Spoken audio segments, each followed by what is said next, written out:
नमस्कार मित्रांनो, आज आपण पाहणार आहोत ठरलं तर मग मालिकेतील नागराज म्हणजेच अभिनेता ज्ञानेश वाडेकर यांची खरी जीवन कहाणी। स्टार प्रवाहावरील अत्यंत लोकप्रिय मालिका ठरलं तर मग मध्ये नागराज ही खलनायकाची भूमिका साकारणारे अभिनेते ज्ञानेश वाडेकर यांनी आपल्या दमदार अभिनयाने प्रेक्षकांच्या मनावर अधिराज्य गाजवले आहे। मालिकेत अत्यंत कडक आणि नकारात्मक भूमिकेत दिसणारे ज्ञानेश खऱ्या आयुष्यात मात्र अतिशय साधे, मनमिळावू आणि तितकेच रोमॅन्टिक आहेत। ज्ञानेश वाडेकर यांचा जन्म आणि संगोपन पुणे येथे झाले।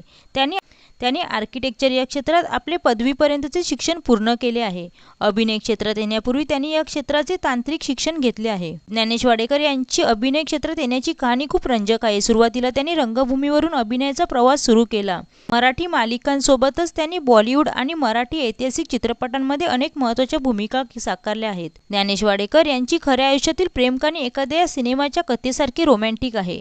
आर्किटेक्चरचे शिक्षण घेत असतानाच कॉलेजमध्ये एक प्रॅक्टिकल सबमिशनच्या वेळी त्यांची ओळख जानकी यांच्याशी झाली। एका दिवशी कॉलेजमध्ये जानकी यांचा रुमाल खाली पडला होता। तो ज्ञानेशाने उचलून त्यांना दिला आणि तेथून त्यांच्यात संवाद सुरू झाला। पुढे 1996 मध्ये ज्ञानेश यांनी जानकी यांना एक अत्यंत प्रामाणिक पत्र लिहून मैत्रीची कबुली दिली। काही वर्षे एकमेकांना डेट केल्यानंतर 2005 मध्ये ज्ञानेश आणि जानकी यांनी लग्नगाठ बांधली। ठरलं तर मग या मालिकेतील त्यांच्या नकारात्मक भूमिकेमुळे त्यांची लोकप्रियता इतकी वाढली आहे की खऱ्या आयुष्यातही त्यांच्या कुटुंबाला याचा अनुभव येतो।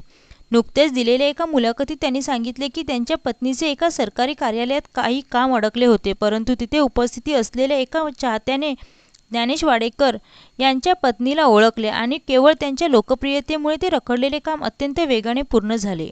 ज्ञानेश वाडेकर सध्या त्यांच्या कुटुंबासह मुंबईत राहतात आणि आपल्या दर्जेदार अभिनयाने प्रेक्षकांचे अविरत मनोरंजन करत आहेत। तर मित्रांनो, तुम्हाला ठरलं तर मग मालिकेतील नागराज म्हणजेच अभिनेते ज्ञानेश वाडेकर यांचा अभिनय आवडतो का, हे कमेंटमध्ये नक्की सांगा।